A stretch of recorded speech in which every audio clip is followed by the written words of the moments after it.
안녕하세요. 시원한 세무사 박정현입니다.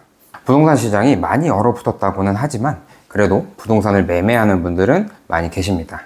부동산을 매매하게 된다면 당연히 따라오는 것이 양도소득세인데요.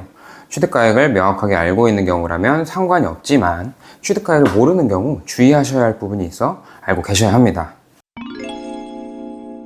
환산 취득가액이라는 부분을 알고 계셔야 되는데요. 소득세법상 취득가액을 알 수 없는 경우가 있는데 그때는 특히 계약서 등 관련 서류를 분실한 경우에 해당을 합니다. 집이 화재로 불탔다든지 또는 잦은 이사를 통해서 계약서를 잃어버린 경우 등이 이에 해당하죠. 이렇듯 취득가액을 알 수 없는 경우에는 취득 당시 감정가액을 사용할 수 있고요. 감정가액이 없는 경우에는 그 다음으로 환산취득가액을 사용할 수 있습니다. 환산취득가액은 기준시가를 비율대로 배분해서 계산하는 취득가액을 말하는데 보여드리는 예시를 보면 쉽게 이해하실 수 있습니다. 양도가액 10억 원의 부동산이 있는데 양도 당시 기준시가는 8억 원이고 취득 당시 기준시가가 3억 원이라고 보겠습니다.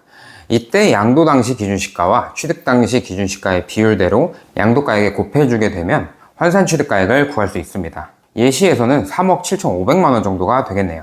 보통 1970년대나 1980년대에 취득하셔서 현재까지 굉장히 오랫동안 보유한 토지를 양도하신 경우에는 취득가액을 알기 어렵습니다.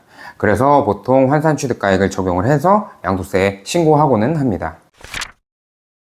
환산취득가액은 취득가액을 알 수 없을 때 납세자가 취득가액을 0원으로 놓고 신고하게 된다면 양도소득세가 과다하게 발생할 테고 그렇게 된다면 납세자의 부담이 크기 때문에 양도가액에 맞춰 가상의 취득가액을 만들어내는 방식인데요. 이 덕분에 납세자의 세금 부담은 조금이나마 줄어들 수 있겠습니다. 다만 이를 악용하는 케이스도 있겠죠. 2022년보다 2023년도 개별공시지가 등 기준시가가 대폭 하락했는데요. 이런 부분을 악용해서 오히려 양도가액보다 취득가액이 높게 나오는 상황을 만들 수도 있습니다. 그래서 국세청에서는 양도일로부터 5년 이내에 취득한 자산에 대해 감정가액 또는 환산취득가액을 적용할 경우 환산취득가액의 5%를 곱한 가산세를 적용하고 있습니다. 좀 전에 보여드렸던 예시에서 취득가액이 3억 7,500만 원으로 계산이 되었었죠. 만약 이 케이스가 취득일로부터 5년 이내에 양도한 경우라면 약 1,800만 원의 가산세가 붙게 됩니다. 환산취득가액 적용에 따른 가산세는 자주 볼 수 있는 케이스는 아닙니다. 일반적으로 부동산 같은 경우에는 2006년 이후 작성된 매매계약서부터는 등기부 등본상에 취득가액이 얼마인지 기재가 되기 때문에 취득가액을 알 수 없는 경우는 많지 않습니다. 토지를 구매하고 그 위에 건물을 짓는 경우에는 보통 시공사와 도급계약을 하고 진행하게 되지만 만약 이에 대해 자료가 없는 경우에는 환산취득가액을 적용하는 상황이 발생할 테니까 상당히 많이 보기에는 좀 어려운 상황이죠.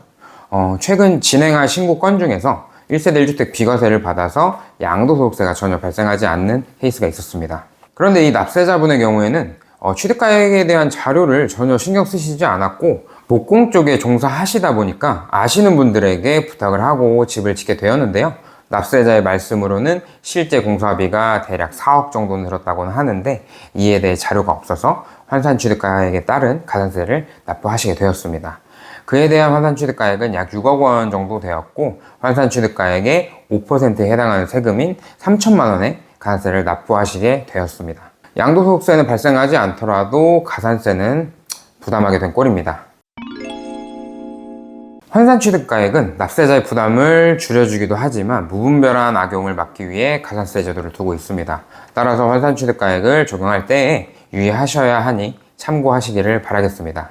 오늘 이 영상이 도움이 되셨다면 좋아요와 구독, 댓글 부탁드리고 다음번에는 더 좋은 내용으로 찾아뵙겠습니다. 감사합니다.